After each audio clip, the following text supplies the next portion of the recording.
Good day mga koy, Chuboy Joyce Motovlog.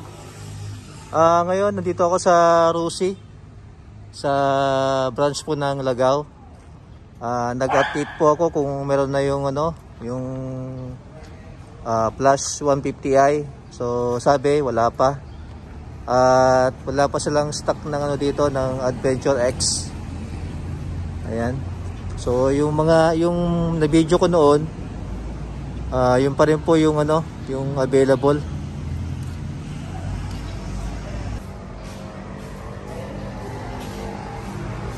Merong black dito na na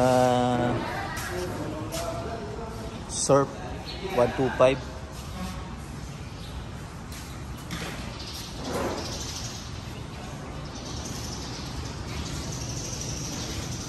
Ito yung yung pink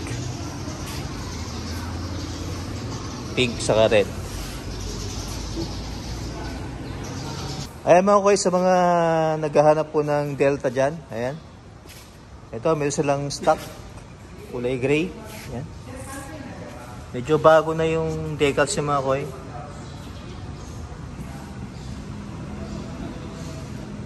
Combination ng gray at black. Ayan.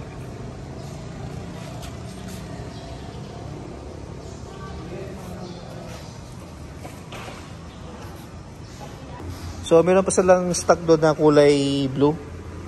So blue and gray ang available ngayon sa Rusi, Lagaw branch. Ay mga koy, sa mga naghahanap, punta lang dito sa may Lagaw branch. Ayan mga koy, hanggang dito lang aking video. Salamat po sa panonood. It's your boy Joel's Motovlog. Goodbye.